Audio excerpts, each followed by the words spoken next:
Cricket మైదానంలో సిక్సర్ల వర్షం కురిపించడం Chris Gayle కు వెన్నతో పెట్టిన విద్య. తన సుదీర్ఘ కెరీర్ లో ఎన్నో అద్భుత రికార్డులను నెలకొల్పిన గెల్ 2017 బంగ్లాదేశ్ ప్రీమియర్ లీగ్ ఫైనల్స్ లో ఆడిన ఇన్నింగ్స్ ఒక అద్భుతం. రంగ్పూర్ రైడర్స్ తరపున బరిలోకి దిగిన గెల్ ఢాకా డైనమైట్స్ బౌలర్లను చీల్చి చెండాడాడు. కేవలం 69 బంతుల్లోనే 146 పరుగులు చేసి అజేయంగా నిలిచారు. ఈ భారీ స్కోర్ లో ఏకంగా 18 సిక్సర్లు ఉండటం విశేషం. అప్పట్లో ఒక టీ20 ఇన్నింగ్స్ లో ఇది అత్యధిక సిక్సర్ల రికార్డ్. ఈ చారిత్రాత్మక ఇన్నింగ్స్ కు గెల్ చాలా నెమ్మదిగా ప్రారంభించారు. మొదట 28 బంతుల్లో కేవలం ఒక సిక్సర్ సాయంతో 35 పరుగులు మాత్రమే చేశారు. కానీ ఒకసారి గేర్ మార్చిన తర్వాత మైదానంలో సిక్సర్ల సునామీ మొదలైంది. తర్వాతి 41 బంతుల్లో ఏకంగా 17 సిక్సర్లు బాది 113 పరుగులు పిండుకున్నాడు.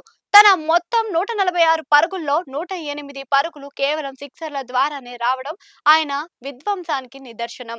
సాధారణంగా ఢాకాలోని షేర్-ఏ బంగ్లా స్టేడియం పిచ్ బౌలర్లకు అనుకూలిస్తుంది. కానీ ఆ రోజు గెల్ ఆటకు పిచ్ పరిస్థితులు అడ్డు కాలేదు. ప్రపంచ స్థాయి బౌలర్లు అయిన షాకిబ్ అల్ హసన్, సునీల్ నరేన్, మహ్మద్ అమీర్ వంటి వారు బౌలింగ్లను గెల్ ఊచకోత కోశాడు. బంతి ఎక్కడ వేసినా అది స్టేడియం బయట పడాల్సిందే అన్నట్లుగా ఆయన బ్యాటింగ్ సాగింది. గెల్ మెరుపులతో రంగ్పూర్ రైడర్స్ నిర్ణీత 20 ఓవర్లలో ఒక వికెట్ నష్టానికి 206 పరుగుల భారీ స్కోర్ గా సాధించింది. చివరకు 57 పరుగుల తేడాతో విజయం సాధించి టైటిల్ కైవసం చేసుకుంది. దాదాపు 8 ఏళ్ల పాటు చెక్కు చెదరకుండా ఉన్న గెల్ 18 సిక్సర్ల రికార్డును 2025లో న్యూజిలాండ్ ఆటగాడు సెన్ అలెన్ అధిగమించారు.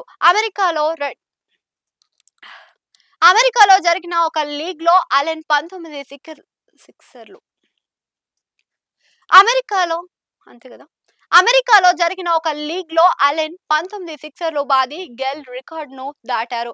ఫైనల్ మ్యాచ్ ఒత్తిడిలో అగ్రశ్రేణి బౌలర్లపై గెల్ చూపించిన ఆ పోరాటం క్రికెట్ అభిమానుల గుండెల్లో చిరస్థాయిగా నిలిచిపోతుంది.